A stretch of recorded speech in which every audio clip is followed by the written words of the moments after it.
The engine sputtered like a dying cough, smoke billowing from under the hood in thick, acrid waves that stung the eyes and choked the throat. Karen slammed on the brakes, her pristine white SUV jerking to a halt on the cracked asphalt of the suburban street, horns blaring behind her like angry wasps. "What the hell is this?" she shrieked, her voice piercing the afternoon haze, high-pitched and raw, echoing off the neat rows of cookie-cutter houses. She kicked open the door, manicured nails digging into the leather steering wheel, her face twisted in fury, red cheeks flushed hotter than the summer sun beating down on her perfectly coiffed blonde bob. This was it, the moment everything unraveled, but let's rewind to how it all started. Because revenge, sweet as the sugar I poured into that fuel can, doesn't happen overnight. It was a sweltering Tuesday in mid-July, the kind where the air shimmers like a mirage and the scent of fresh-cut grass mixes with the faint, oily tang of gasoline from my open garage door. I just topped off my emergency fuel cans, 5 gallons each, red plastic gleaming under the fluorescent light, prepping for a road trip to escape this godforsaken neighborhood. That's when they showed up. The Karen sisters, Brenda and Cheryl, strutting down the sidewalk like they owned the block. Brenda, the older one, with her yoga pants stretched tight and a Starbucks cup clutched like a weapon, spotted my setup first. "Oh my God, Cheryl, look at this hoarder over here," she sneered, her voice dripping with that fake sweet venom, loud enough for the whole street to hear. Cheryl giggled, flipping her ponytail, her phone already out filming for some TikTok rant. "They didn't ask. They demanded. We're out of gas and the station's too far.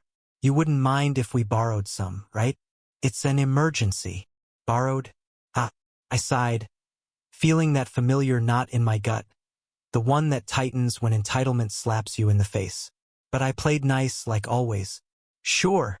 Take what you need," I muttered, turning away to fiddle with my tools, the clink of wrenches masking my growing irritation. They didn't just take.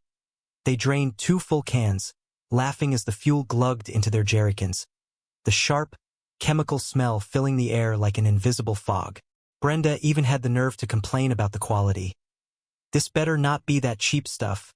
My Beamer deserves premium." I bit my tongue, the metallic taste of restraint bitter on my lips, watching them saunter off without a thank you, their laughter fading like a bad dream. But that night, as I lay in bed, the ceiling fan whirring softly above, creaking in rhythm with my racing thoughts, something snapped. The audacity, the theft disguised as neighborly borrowing, it burned. I'd heard the stories. These sisters pulling the same crap on everyone, from swiping packages off porches to yelling at kids for playing too loud. Enough was enough. A plan formed in the dark, whispers of justice tickling my mind like a cool breeze through an open window. The next morning, dew still glistening on the lawns, birds chirping their cheerful symphony outside, I headed to the garage. The remaining cans sat there, innocent and red, but I had a secret ingredient. Sugar, plain old granulated white, scooped from the kitchen pantry, its crystals sparkling like tiny diamonds under the light. I poured it in, stirring with a wooden stick, the soft scrape against plastic echoing my resolve. It dissolved slowly, invisibly, into the fuel, a sweet trap waiting to spring. "Let them come back," I whispered to myself, a low chuckle escaping my throat, heart pounding with a mix of excitement and nerves. The garage smelled sweeter now, a deceptive candy overlay on the gasoline fumes, like perfume masking sweat. Days passed, the neighborhood humming with its usual rhythm. Kids on bikes zipping by with whoops and laughter, dogs barking in distant yards, the occasional lawnmower roaring to life. I kept an eye out, pretending to tinker with my car, the sun warming my back as sweat trickled down my spine. Then, there they were again, Brenda leading the charge, her heels clicking sharply on the driveway. "Hey you, we need more fuel. That last batch barely got us to the mall." Cheryl nodded vigorously, her eyes glued to her phone, thumbs flying. I feigned surprise, wiping my hands on a rag that reeked of oil and triumph. "Help yourselves," I said, stepping aside, my voice steady but my pulse racing like a revving engine. They grabbed the tainted cans without a second glance, the liquid sloshing inside, heavy with my payback.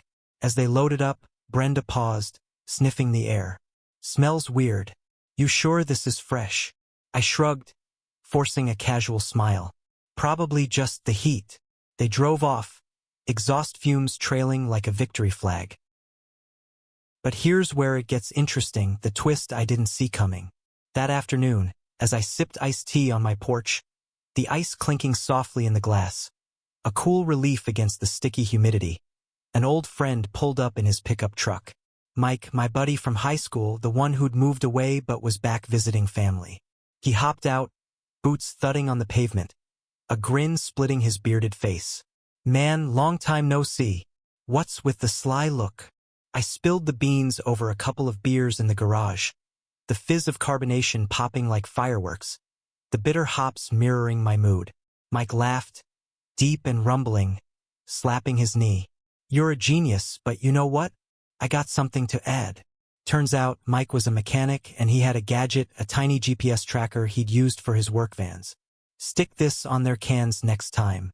We'll know exactly where they go." It was impulsive, but the idea sparked like a match in dry grass. We rigged it up quick, the device beeping faintly as it activated. A high-tech cherry on my revenge Sunday. The wait was agonizing, days blending into a haze of anticipation. I'd catch myself staring out the window, the curtains fluttering in the breeze, heart skipping at every car that passed. Nights brought restless sleep, dreams filled with engines grinding to a halt, screams echoing in my mind. Then the call came, not from them but from Mike. His voice crackled over the phone, urgent and excited. Tracker pinged. There at the edge of town, and from the looks of it, stranded. I grabbed my keys, the jingle a symphony of sweet vindication, and drove out, the road humming beneath my tires, wind whipping through the open window carrying the scent of wildflowers and freedom. I arrived just as the tow truck did, sirens wailing faintly in the distance like a siren's call. Brenda's SUV sat crooked on the shoulder, hood popped, steam hissing like an angry cat. Cheryl paced nearby, her phone pressed to her ear, voice hysterical. "This is bullshit. We just filled up." Brenda spotted me first, her eyes narrowing to slits, but then widening in shock as recognition hit. "You! What are you doing here?" I parked casually, stepping out with a calm that belied the storm inside. The air was thick with the smell of burnt rubber and overheated metal, gravel crunching under my shoes. Heard there was trouble. Thought I'd check on my neighbors. The mechanic, a burly guy with grease-stained hands, wiped his brow and shook his head. "Tanks full of sugar. Engines toast. Gonna cost a fortune to fix." Brenda's face drained of color, her scream ripping through the air, raw and guttural, like a wounded animal. "Sugar? You bastard! You did this!" She lunged forward, but Mike, who'd followed me, stepped in, his presence a solid wall. "Whoa, lady, theft has consequences." The cops arrived next, lights flashing blue and red, casting eerie shadows on the roadside weeds swaying in the wind. I explained everything, the thefts, the sugar, even showed the GPS data on Mike's app, the screen glowing accusingly. Brenda ranted, tears streaming down her face, mascara running like black rivers. "He's lying. We borrowed it." But the evidence was ironclad, the fuel cans still in their trunk, my property tags visible. Cheryl sobbed quietly, the fight draining out of her like air from a punctured tire. As they were led away, handcuffs clicking with a final, satisfying snap, Brenda turned, her voice a broken whisper. "Why? Why me?" I met her gaze, the weight of years of put-downs lifting off my shoulders. Because sometimes the little guy fights back and wins. In the end, as the sun dipped low, painting the sky in fiery oranges and pinks, I drove home, the radio playing an old rock anthem, guitars wailing triumphantly. The neighborhood felt lighter, whispers of the incident spreading like wildfire. Neighbors nodding in quiet approval, a shared sigh of relief. Justice isn't always loud. Sometimes it's as subtle as sugar in a tank, dissolving entitlement one grain at a time. And in that moment, With the wind tousling my hair and the taste of victory sweet on my tongue, I knew. Standing up, even with a twist of revenge, inspires more than silence ever could. It's the spark that reminds us all karma's engine runs on truth, and it never breaks down.